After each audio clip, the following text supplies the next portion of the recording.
Bonsoir Yannick Legal. Vous accueillez ce soir Stéphane Le Diraison, célèbre skipper de Boulogne, qui s'apprête à faire le Vendée Globe 2020.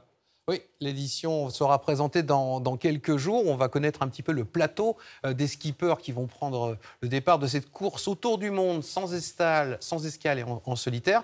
Donc Stéphane, vous serez donc de l'aventure à partir du mois de novembre 2020, c'est ça? Oui. Bonsoir à tous et à tous. Et effectivement, j'aurai le grand plaisir de prendre le départ du Vendée Globe édition 2020. Donc, compte à rebours est déjà lancé et actuellement, c'est la phase de préparation. On va faire connaissance avec vous. Donc, vous êtes venu de pas très loin, de Boulogne-Billancourt. Boulogne-Billancourt qui est un de vos sponsors. Là, on va voir des images de vous. C'était lors de la Route du Rhum, la dernière édition de la Route du Rhum. Vous avez terminé 18e. Alors, on peut dire que vous êtes un skipper qui a une particularité puisque vous avez un projet qui s'appelle Time for Oceans.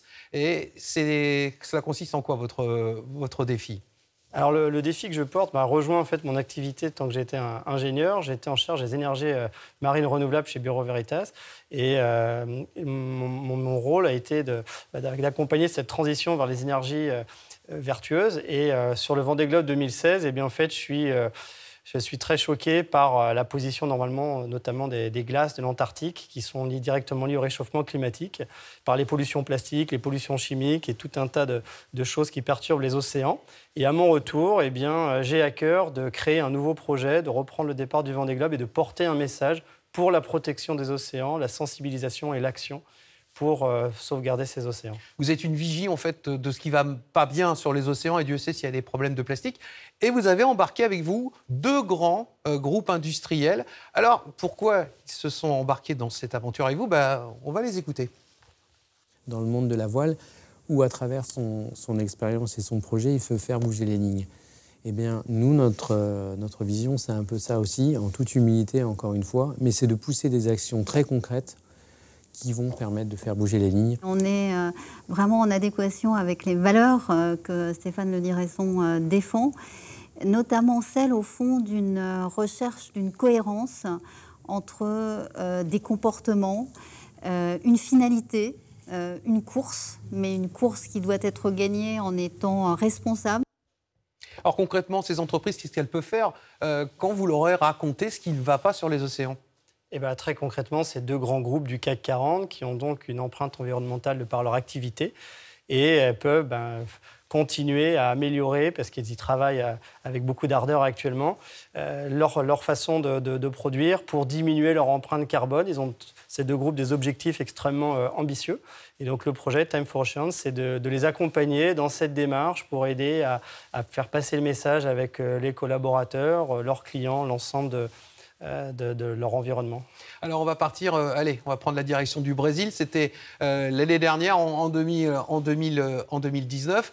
Vous avez fait équipage, puisque c'est une course à deux entre la route du café, Le Havre et Bahia, avec François Guiffant, je sais bien. C'est bien ça. Ou Guiffant. Et donc c'était une épreuve qui vous a permis peut-être de tester votre IMOCA, le bateau, celui-ci, en course pour l'améliorer en vue de la prochaine course qui sera le Vendée Globe, bien sûr. Et tout à fait. En fait, le championnat du monde de course au large, il a la particularité de se courir principalement en solitaire. Et l'intérêt de profiter de cette Transat Jacques Vabre, qui est une course en double, c'était de prendre quelqu'un à bord d'extrêmement compétent au niveau navigation, mais aussi technique, et qui puisse avoir un regard critique sur ma façon de naviguer, sur la façon de préparer le bateau. Et c'était d'autant plus important qu'on s'est lancé dans une vaste opération de modification de ce bateau. Donc c'était important de partir sur des bases extrêmement claires. Oui, parce qu'il va être modifié. Il est actuellement dans l'atelier parce que vous n'en aviez pas jusqu'alors. Là, vous allez prendre de la hauteur sur l'eau, vous allez avoir des foils. Donc, vous allez le performer, comme on dit, votre bateau en ce moment. Oui, la course, en vérité, elle ne commence pas au coup de canon quand on est au départ, mais elle commence bel et bien dans la préparation du bateau. On est sur un sport mécanique, il y a de l'humain, mais il y a aussi la machine qui compte. Donc, il ne fallait pas se laisser distancer par les petits copains. Donc, j'ai décidé d'installer des foils sur ce bateau. Et non seulement des foils, mais ça implique tout un tas de modifications qui vont rendre le bateau beaucoup plus rapide. Alors, je ne vous pose pas la question, mais enfin, elle va s'afficher quand même. Qu'est-ce que vous allez faire le 8 novembre 2020, Stéphane ? Alors, c'est une date qui me dit vaguement quelque chose. Je crois bien que c'est le départ du Vendée Globe. D'ailleurs, il y a l'affiche, on va la voir. Je ne sais pas comment vous la trouvez. Voilà. Et alors, il y en a qui... ça souffle un peu, là. Hein. Ça souffle un peu, le bateau il est en mauvaise posture, j'ai envie de dire, mais au moins c'est le reflet de ce qui nous attend. Alors un jour, il y a un skipper à qui j'ai demandé, le Vendée Globe, c'est le tour du monde sans escale, sans assistance et en solitaire. C'est un peu comme franchir l'Everest. Et le skipper, votre collègue, m'a dit, oui, sauf que chaque année, il y a des centaines de personnes qui vont là-haut. Nous, on est une quinzaine chaque année. D'ailleurs, on voit les images. Donc 2016, ce n'était pas un bon souvenir, puisque vous avez arrêté à mi-parcours. Et donc, voilà. Vous y repartez, et quels sont donc vos objectifs? Alors effectivement, en 2016, j'ai dématé à mi-chemin exactement, puisque c'était au large de la Tasmanie. Mais c'était une expérience extrêmement forte qui m'a permis finalement de franchir une étape dans la réalisation de l'objectif qui est de boucler ce tour du monde.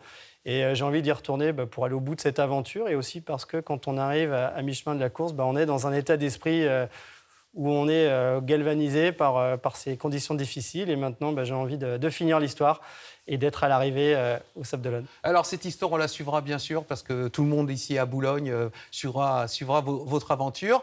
Et puis, comme on dit bon vent chez les marins, c'est ça? On dit bon vent, bonne mer, ouais. Merci beaucoup, Stéphane Le Diraison, d'avoir été notre invité.